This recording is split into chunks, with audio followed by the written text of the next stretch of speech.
नमस्कार, आप देख रहे हैं द नॉर्थलाइन डिजिटल में हूँ रूहानी। तमाम जो सरकारी मुलाजिम हैं उनके लिए एक बहुत महत्वपूर्ण जानकारी है। लंबे समय से इंतजार किया जा रहा था, सवाल भी उठाए जा रहे थे कि आखिरकार 8th पे कमीशन जो 8वां वेतन आयोग है वो कब लागू होगा और क्या उसके लिए सरकार जो है संजीदगी दिखा रही है या नहीं दिखा रही है, या महज जो है लगातार भाषणों में ही चर्चा जो है 8th पे कमीशन की हो रही है। आप जानते हैं कि जिस तरह से हर 10 साल के बाद एक नया पे कमीशन लागू होता है, जिसके बाद डीए को रिवाइज किया जाता है, बेसिक पे को, सैलरी को रिवाइज किया जाता है और फिटमेंट फैक्टर जो है इसमें एक बहुत बड़ा किरदार निभाता है। और सबसे बड़ी बात यह है कि महंगाई के लिहाज से सरकार ये जानती है कि जिस तरह से महंगाई बढ़ी है उसके लिहाज से जो है सरकार ऐसे प्रावधान लाती है जिसके माध्यम से सरकार ये बताने की कोशिश करती है कि देखिए, सरकार आपके साथ है और सरकार आपका सहारा बनेगी। अगर आपको महंगाई ज्यादा लग रही है तो हम आपके साथ पूरी शाना बशाना चल देंगे और हम जो है आपका साथ देने वाले हैं। इस तरह से सरकार लगातार कहती है, क्योंकि महंगाई जो है हर 10 साल के बाद बढ़ती है और जिस तरह से इन्फ्लेशन इंडेक्स आता है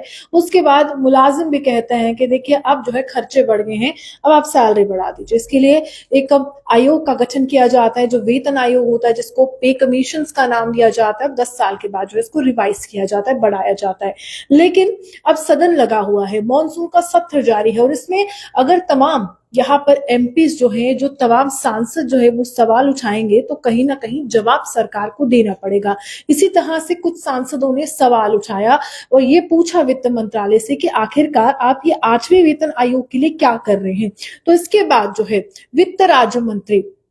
उनकी तरफ से जो है एक लिखित जवाब आया और उन्होंने कुछ ऐसा जवाब दिया जिसके बाद हम आपको बताते हैं कि 8वें वेतन आयोग के लिए क्या सरकार जो है संजीदगी दिखा रही है या नहीं दिखा रही है। क्योंकि अगले साल की अगर हम बात करें तो साल 2026 के जनवरी के महीने से कहा जा रहा है इसकी तमाम सिफारिशें जो है वो लागू हो जाएंगी और उसके बाद जो है फायदा ही फायदा तमाम केंद्र कर्मचारियों को मिलेगा। तो लिखित जवाब में यही कहा गया है सरकार की तरफ से कि देखिए, हम संजीदगी के साथ जो है इस पूरे मसले को आगे लेकर चल रहे हैं और साथ ही साथ इन्होंने ये कहा है कि जो रक्षा मंत्रालय है, यानी कि जो डिफेंस मिनिस्ट्री है, होम मिनिस्ट्री यानी गृह मंत्रालय है, डिपार्टमेंट ऑफ पर्सनल ट्रेनिंग है, उसको जो है साथ लेकर साथ ही साथ जितने भी राज्य हैं, जितने भी देश में राज्य हैं, उनके जो स्टेक होल्डर्स हैं उनको साथ लेकर उनसे जो है हमने जवाब मांगा है कि आप क्या चाहते हैं, कि कितना फिटमेंट फैक्टर होना चाहिए, कितने जो है सैलरी में बढ़ोतरी होनी चाहिए, कितनी महंगाई दर आपके राज्यों में है, या जो जिस तरह से तमाम मिनिस्ट्री से सुझाव मांगा गया। तो उसके बाद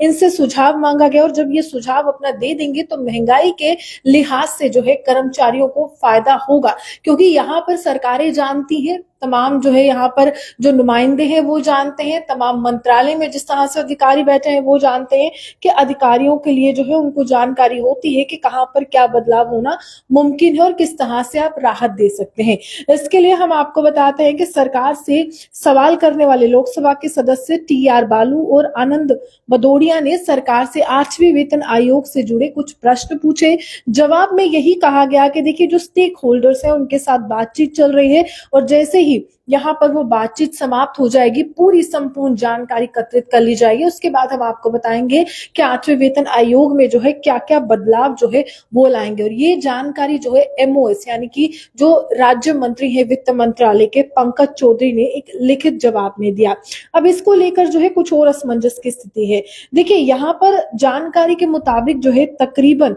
50 लाख जो है केंद्र कर्मचारी हैं, यानी कि सेंट्रल गवर्नमेंट के एम्प्लॉइज है विभिन्न विभिन्न विभागों में केंद्र सरकार के, और साथ ही साथ 60 लाख से ज्यादा पेंशनर्स हैं, उनकी पेंशन भी बढ़ती है अगर कोई भी पे कमीशन जो है लागू होता है। तो उसके लिहाज से ये बहुत ज्यादा जरूरी है कि उनको जो भी अलाउंसेस, जो भी भत्ते दिए जाते हैं तो उसके हिसाब से पे कमीशन के हिसाब से ही वो बढ़ते हैं। और अभी जो जानकारी ये मिल रही है कि